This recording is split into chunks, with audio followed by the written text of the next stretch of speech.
magpa-pray ka, etc. Punta ako. Noong ko kasi hindi ako naka-drugs for 1 month, hindi ako sinubukan ko na hindi mag-drugs, pero may inom-inom. Nung dumating ako sa church, talaga naramdaman ko na yung presence ng Lord. Sabi lang naman ni Pastor, hindi naman ito sa pilitan kung tatanggapin mo lang si Kristo. Yun, tinanggap ko na, talaga nag-iba na mahabang istorya talaga. Nakita ko, nagliwanag ang kapaligiran, wala na akong nakita ng tao, may kamay. Ko alam kung anong interpretation, may kamay, iba-ibang mukha ng tao, kakilala ko sa hindi, maganat ko, tsaka hindi. Yun na, doon na nabago. Talaga wala na akong hinanap kundi ang salita ng Diyos ang Bible. Gusto ko may nakikipag-usap sa akin, Christian palagi. Para ba lang pang pelikula, eksena sa buhay niya, Pastor Tony, Wala pa ba nag-offer sa inyo? Meron dati. Kaya meron na? Hindi naman kasi, ayoko rin mailagay sa, yung family ko. Okay. So, may mga kapamilya pa po kayo na hindi pa nakakilala sa Lord? Opo. Okay. Yeah. Pagpa-pray natin siya. Pray natin. Father ko bago siya mamatay. Ang sabi nung nanay, tatawag na tayo ng pare. Sabi niya, hindi.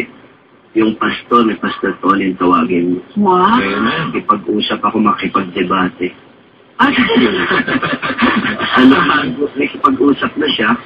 Yun, suddenly, nag-change siya talaga. Iniipo siya ng Lord.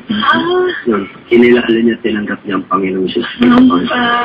Hindi na tuloy yung talagang nakita mo kagad, nagliwanag ang mukha niya. Talagang nakangiti siya ng todo-todo.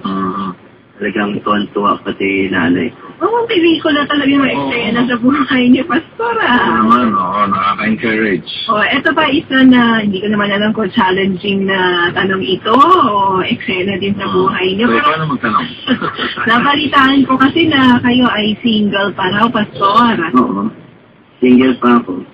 Maganda kasi yung single din. Magagawa mo yung ministry work ng may kalawakan, ibig sabihin na makakapunta ka sa dapat mong puntahan, sa dapat mong gawin, magagawa mo walang masyadong alalahanin.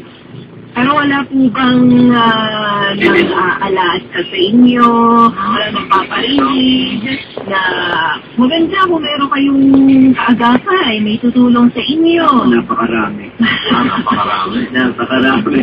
Marami. Tulakan na ako rito. Ng mga miyembro niyo, Oo, saka meron din mga nagkagusto. Like ko naman busy or parang ewan ko kung hindi maganda sa yung torpe sa akin. May papakilala ako sa inyo, Pastor. Si Pastor Jerry. Ganun ang Dapat yata magtayo kayo ng club. Oo nga Pero marami. May nagustuhan din ako pero hindi ko maituloy. So nagkaroon kayo ng girlfriend dati? Hindi, sa Christian hindi pa. Okay. Tapos kasi nung gusto ko ng mapupunta naman ako sa missions. Pupuntahan akong mission work. Kaya hindi ko maituloy. Gusto kong puntahan o lapitan. Saka parang may takot pa. Kasi hindi ko naman alam kung paano sa Christian So nasanay kayo noon na yung mga nililigawan nyo ay mga di pa nakakilala sa Lord, saka lagi kayong lamo sa droga. At saka hindi siya pagmamayabang. Siyempre, pag nakita ko, sabihin ko, bakit gusto kita. Kasi lang, kami na. Mabilis nung araw, parang ngayon, gumagal, pastor, Ngayon, yun, siguro, tingnan ko nga yung talagang wala pa akong lakas ng loob. Paano yung Pastor? Ako may mga kakilala ko, mga kababaihan, ang pinagpapray naman nila. Maging pastor's wife, Desire ng puso nila, maging pastor's wife. Maganda kasi naman yun. Maganda yun. Lalo na kung ito'y ayon sa kalooban ng Diyos. Pero kailangan mag-ingat din. Dahil minsan, physical attraction lang. Kaya parang mukhang sikat kasi ang pastor, lalo pag nasa pulpit to. Parang guwapo-guwapo, ang galing. Kahit na ibang itsura niya talaga, mag-ingat lang. Kasi malaki rin ang pressure pag naging pastor's wife ka, hindi naman ganun ka dali yun. Dapat yun talaga yung kalooban ng Diyos para sa'yo. Si kasamang na Hindi yung sarili mo. mapapatunayan niya po yan, yung sinasabi niyong pressure. Pero syempre, hindi lang naman mga pressure, tension, mga challenges lang kinakaharap niyo. Kung meron mang isang bagay na parang maituturing yung best thing about being a pastor, ano po yun? Yung pagiging pastor ay isang malaking calling yun. It is a blessing, malaking blessing yun. High calling from God. Kasi pagka ikaw ay totoong pastor, yung promises ng Lord, talagang it will remain for you. To you forever. Talagang tuloy-tuloy yun. Kasi we are serving the true and loving and living God. Pagka ina-acknowledge natin yung ways and thoughts ng Lord, we will never fail. Yung failure para sa atin, victory pa rin yun sa Lord eh. Wow. Hindi lang natin maintindihan kasi iba talaga yung ways and thoughts niya. Correct. Lalo na pag obedient tayo sa Lord, we will remain fulfilled at victorious. Ano man ang circumstances ng life natin. Yan ang maganda sa pastor. Naku, hindi ko tuloy alam kung...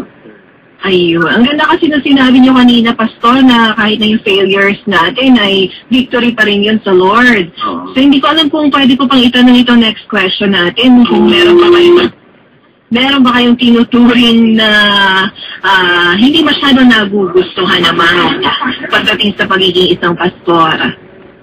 Meron din naman yung tingin nila sa iyo na hindi, parang wala kang na hindi ka masasaktan ba? Minsan talagang hindi mo alam kung sadya o hindi sinasadya talagang. May mga salita sila, may mga gawa na kung hindi ka pastor, ay baka hindi mo makayanan. May mga, yun lang masyadong sa pagpapastor din. May mga pangyayari na mahirap minsan na maintindihan ng mga na nakakasakit na pala sila. Dumating na po ba sa point na parang gusto niya na pahinga na lang muna? Oo, kaya magtrabaho muna sa, quote-unquote, secular job. Dumating rin po yun.